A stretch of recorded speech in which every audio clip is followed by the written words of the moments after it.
Welcome to Cardinal Perspectives, a series featuring in-depth conversations with alumni, students, faculty, staff, and the extended family and community of the Catholic University of America. My name is Robbie Champion, Senior Associate Director of Alumni Engagement at Catholic University. I'm pleased to introduce this episode of Cardinal Perspectives featuring Brian Kohler. Brian is a proud Catholic University alumnus from the class of 2001. He is married to his Catholic University sweetheart, Katie DePietro Kohler, class of 2002. They are the proud parents of 3 children: Trisha, a current sophomore accounting major at the Bush School of Business and member of the class of 2028, as well as 17-year-old twins, Jacqueline and Thomas. Brian has come home to Catholic University of America after spending 25 years in Catholic education, forging relationships and building connections that enhance the experience of all members of the community. Having served as a teacher and administrator, Brian brings years of experience in strategic planning, fundraising, campus planning, and leadership development to a brand new role of Assistant Vice President for Alumni Engagement and Annual Giving. This conversation is facilitated by Kirsten Evans, Associate Vice President for Strategic Partnerships, Church and International Engagement, and Advancement Communications at Catholic University. Let's get started. All right, Brian Kohler, class of 2001, Yep. Our new Assistant Vice President for Alumni Engagement and Annual Giving. Welcome. Thank you. The longest title on the planet. I love it. It's fantastic. We are so thrilled to have you here and to have you back on campus and back at the university. Let me ask if we can begin by having you just tell us a little bit about yourself. Sure, absolutely. So, as you mentioned, class of 2001. I was a politics major. I got my degree way back in the day. I am married now with 3 fantastic children. I married my CUA sweetheart. Nice. Katie is, and it was Katie DePietro back in the day. She graduated in 2002. Got her degree in psychology. And we met right over in what is now O'Connell Hall in what was the University Center. We were both on the Orientation Advisor program. Ironic, because now you work in O'Connell Hall. I know, right? Absolutely. It's a little crazy. In fact, actually, the exact spot where the receptionist desk is, that's the exact spot where I met Katie. Wow. It was during an icebreaker event we won't say the year, way back in the day. For our listening audience, just for some reference, that is now approximately 15 feet away from Brian's office. I know, right? It's Yeah. crazy.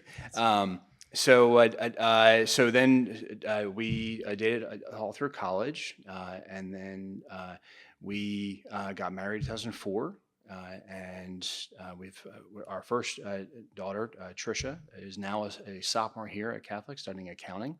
Currently, she's studying in Rome and having a fantastic time. And then we have twins that are 17, Jacqueline and Thomas. They're juniors in high school, and they're doing the college search now. And they're certainly looking at Catholic U as well. That's where I got the gray hair from. Is that having the twins at 17, Right. that are now 17. Wow. But they're doing great, and I'm just excited to be back here. I spent the last 25 years in Catholic education on the high school level, doing everything from teaching to being an administrator to doing some fundraising, and really just kind of building different partnerships and relationships. So I have heard you say in the past, I've heard you use this phrase more than once, that life began for you at Catholic University of America. What do you mean when you say that? I have said that, and I'd say it's because of the relationships. I've got a very big family up in the Philly area. That's where I'm from, and I'm still connected to all those folks up there. But really, for me, meeting my wife, my friends, my wife's friends, it's the people that I met here that has such a transformative impact on my life. From Father Bob Schlageter, who was the head of our campus ministry at the time, he solidified my faith. And just being on campus and being around here, it was just a transformative experience overall.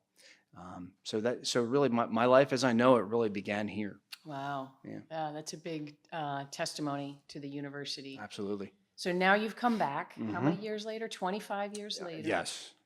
And you are newly minted as the Assistant Vice President for Alumni Engagement. I'm blessed. Yeah. Tell me a little bit about your thoughts about Catholic University's alumni community. We're a strong community. We've got close to 90,000 alums, which I couldn't believe. That's a That high lot. number, right? Yeah. 90,000 alums spread across the globe. And having just been back here in this role for really just a few weeks at this point, I've spoken to so many alums who share the same kind of feeling about that transformative experience in regards to the relationships that they've had. Wow.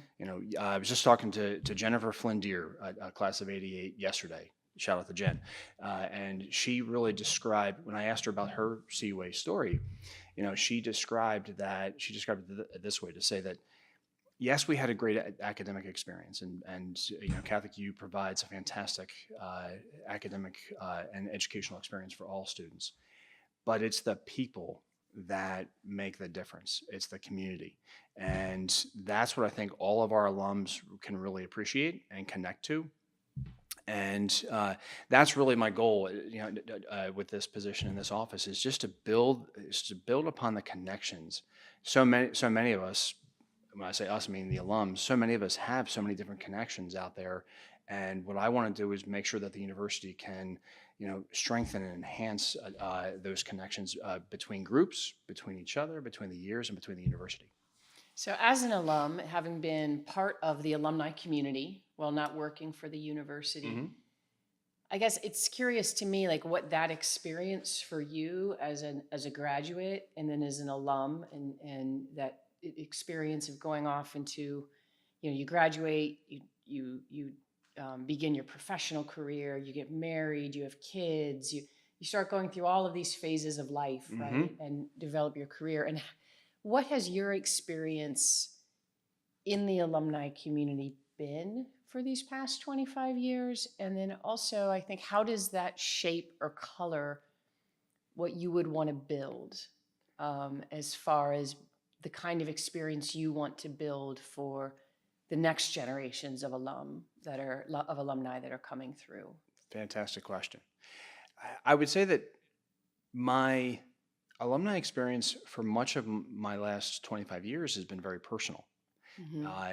In the sense of I've maintained the connections with the alums that really were my friends, my Hmm. brothers in many ways, and in some ways my sisters, and it's been a very personal piece, but not necessarily, I would say, a strategic piece, right? It's been what I've made of it, Hmm. and not and so what I hope to build, and in talking with so many other alums over the years, just personally and even now professionally in the last few weeks, there's a lot of similar stories. There is not a single alum that I've come across that would say they had a bad experience here. Every alum that I've spoken with has had a fantastic experience. But what I want to do is be very strategic in how we approach our alumni community, so that our alums, regardless of the year, can connect back with the university and then impart their wisdom, their guidance, their connection to the next generation of Cardinals. We had a career, for example, we had a career panel just last Friday. It was a great little event, and we had a number of students sitting in the room listening to not just those that were on the panel, but a number of alums in the room. And afterwards, a small little networking opportunity, and it was beautiful to see how many alums could impart their guidance and their wisdom on these students. And these students were just hungry for that sort of piece. I remember when I was 22, got my degree in politics, thought I was going to go to law school, got into law school here at Columbus School of Law, turned down the acceptance because I wasn't really sure what to do. So here I am, I'm 22, and I'm lost, thinking I'm going to go be a lawyer. Nah, decided to go back to Philly and started teaching, and really fell in love with it. But I started teaching because my mom was in education, and she said, "Well, Wow. do this," right? Hmm.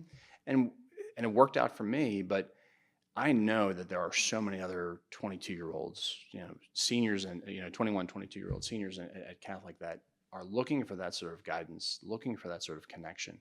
And our alums are just, it's a wealth of expertise and Yeah. wisdom. And I would love to have those alums come back and help guide these kids. Mm-hmm. That's how we strengthen the church, the nation, and the world. Yeah, yeah, and the community, right? That Absolutely. transgenerational community, 100%. cross-generational community, Yeah, really. which is the Catholic University community. What about alumni? So we have recently, over the last couple of years, as you know, started building out these presidential receptions. Yes, And absolutely. this has been a big priority of President Kilpatrick, and he made it a real priority to start visiting the Catholic University of America communities all across the country, and we find very generous alumni who oftentimes host these gatherings, either in their homes or in their clubs. And galvanize the local community. And one of the things we hear a lot in these receptions is, I wish I could be more connected, but I live in Southern California. I wish I could be more connected, but I live in Arizona, right? And sometimes it's not even that far. I wish I could be more connected, but I live in Raleigh, and I don't know that many Catholic University of America people.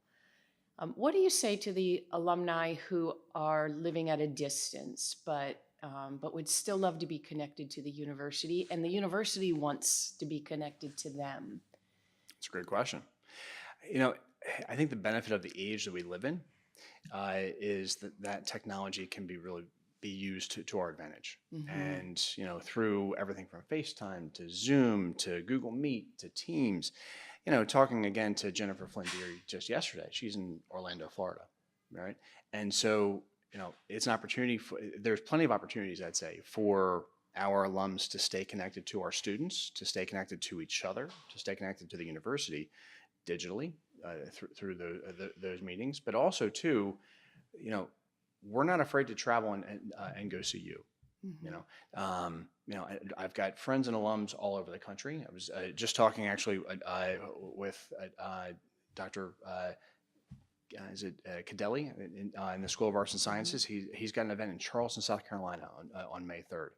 And so our choir is going to go down. Sacred music. I know, right? He's Yeah, exactly. Yeah, he's an amazing job he's doing. He's doing a fantastic job. And they're going to go down there and sing for a part of the bishop's events down in Charleston, and we're sending out information to our alums in Charleston to invite them to that opportunity. Oh, wonderful! And that's one of the things that we're going to do more of. Is I think it's great that Dr. Kilpatrick has gone out to host these presidential receptions, but we're also going to look for ways to identify where our alums are and present them with opportunities where we're going to their areas. You know, we're going to go to Charleston, South Carolina. We're going to go to Chicago. We're going to go to Texas. We're going to go to Nashville. We're going to go to Colorado, Southern California.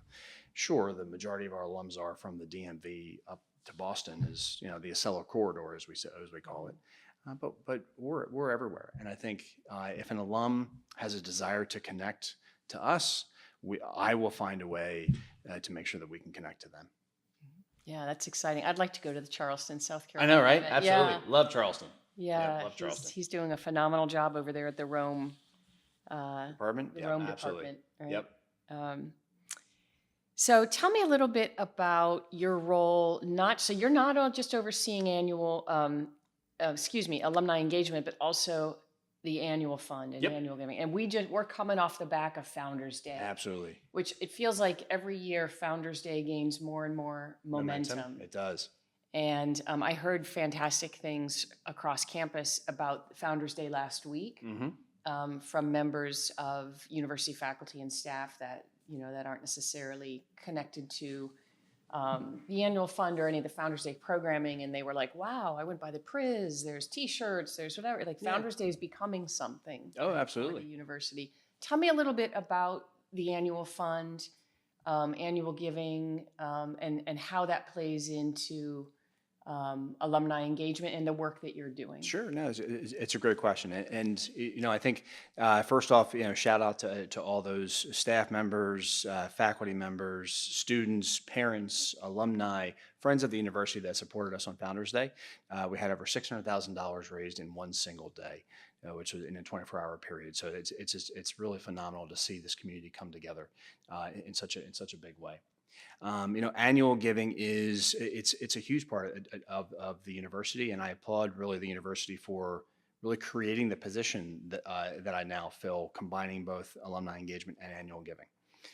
Because you know I'm recalling a conversation I just had with Michael Wagner from he was class of, I think it was in '82, and then also Bob Collins from class of '76. I was just talking to them on Friday, and so here I am with two other alums. All three of us are talking about our experiences, but we're also talking about the cost of tuition and how that has changed. Yeah. And I was shocked at how low the tuition cost was for Bob and for Michael, and then even for me, and then and now as a parent, I can really appreciate the struggle that parents today have to make to provide that Catholic education, that transformative experience for their own kids.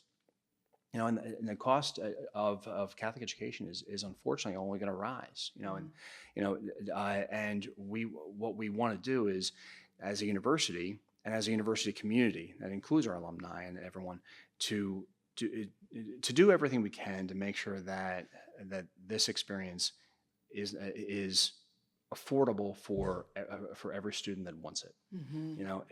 And in order to do that, it's going to take a lot of support from thousands of our alums, of our friends, of our parents, really of the entire community, to make sure that a Catholic university education remains affordable for anyone who wants that transformational experience. And so, yeah, annual giving is going to be huge. And really, the key thing with annual giving is the size of the donation doesn't really matter. It's whether you're a struggling college student and you're giving up $5 that you might spend at Starbucks, or you're blessed with a lot more resources. It's whatever sacrifice you can make to support a fellow Cardinal, right, and a fellow Catholic University student. That's what really matters. Yeah. Oh, that's fantastic. Well, you see the community really starting to galvanize around Absolutely around that Yeah, $600,000. it's incredible, isn't it? Amazing. Fantastic, Yeah. It really is. Yep. It's really amazing. So congratulations to you and your team. Oh, it's for getting all the word efforts out go to the team. and, They did a great and job. making that happen. Where do you see, so coming back to campus, right? 25 years. Yep. You're coming back. You're joining the campus now on the other side, right? As So a you've been a staff member. student. Yep. You've been an alumni who's connected with friends, connected with your network, probably come back to campus for Cardinal weekends I and have, the fun absolutely, stuff and yep. attended the events and I've been here as a parent too now. Yep. you've been here as a parent. You've the only hat that you have yet to wear in this university is faculty member, and so we're gonna have to work on that. Yep. But so you've been here as a parent, and now you're here as part of the administration of the university. What do you see coming back? What's your impression? I mean, the campus has changed significantly since you've been here. Yep. You've had an opportunity now to engage with a lot of the students on campus as well as with the faculty and the community. You're engaging obviously with the alumni community, but I'm curious, like, what is your impression coming back 25 years later and sitting inside of the university and looking out? What do you see? Well, that's a great question, and I would say that there's a lot of things that have changed. I mean, the very building we're sitting in right now, the Conway School of Nursing, such an incredible place and beautiful building, beautiful space, and thanks to to the incredible generosity of Mr. Conway, our nursing program, our School of Nursing has been able to be such a draw for so many students. I'd say so. Obviously, there's buildings like the Conway School of Nursing that's changed. What a lot of our alums would call South Campus is also obviously changed. So if alums have not been back on campus, Spelman and Conity have now been turned over into apartments and a Chipotle and a Trader Joe's and a Busboys and Poets, outdoor dining, a Starbucks. Yeah. as I was joking with the alums the other day, I was like, these kids don't know how good they had it. Yeah. But Yeah, Trader Joe's. I think know, you right? mentioned that. Exactly, Yeah. right? Mhm. So yes, a lot of the campus has changed, but there's a lot of spaces that have remained the same, but remain sacred in a sense. Things like the CUA Mall right in front of McMahon, and next to our basilica, and just different spaces have obviously remained the same. But I think amongst all the changes and all those things that have also remained the same, one of the things that has not changed is the culture and the people. You know, and I keep going back to this idea that the people on this campus are so transformational in terms of how we help our young men and women grow into the people that God calls them to be, and that that has not been lost. Mhm. That still remains, and the positivity that I have come across now as a staff member and administrator is just it's unbelievable. There's no other place like it. Mhm. It's everyone's just so happy and they love it here. And it's not just here. My daughter tells me it's the same thing over in Rome. Everyone's just of course how can you not love being in Rome, right? But no matter where you are, if you're a member of the Catholic University community, you just love being part of it. Now, you just went to visit her. I did. At the Rome campus. Absolutely, yes. Right? You were there for Easter, am I right? Absolutely. Saw the Pope. Saw the Pope, Yeah. saw the Holy Father. Absolutely. Saw the He's students a and- Villanova grad, so we'll forgive him. We will forgive him. Yep. We will forgive him. So what was that like, seeing the students in the Rome campus, the experience that they're having in the heart of Wow. the church? Yeah. Your daughter, obviously, the friendships. Yep. What did you walk away with? It was really neat because when I was a student, I had always really wanted to study abroad. Mhm. And I was a politics major, and a number of my friends at the time had studied abroad. And at the time, it was mainly in either London or Ireland. But now we've really expanded the program. And I didn't study abroad at the end of the day. And it was always one of the things where I don't live with a lot of regrets, but that was always one of them. Now, my daughter Trish, she had always talked about studying abroad, and so when she said she wanted to study somewhere, I said, yeah, great, you should definitely go to London, go to Ireland, and but Catholic University has this campus, in Rome, and it was fantastic. But it was fantastic in a number of ways, not just the location, but the university also makes the transition from studying here in DC to studying in Rome very smoothly. When you're studying abroad, sometimes you have to transfer universities, you have to transfer credits. It can be a challenge. CUA makes it very seamless, which was fantastic. Simple, right? Very simple. But then to be over there, oh my gosh, the kids are just having an amazing time, and the professors are so supportive. And just to be able to walk Rome and to visit so many different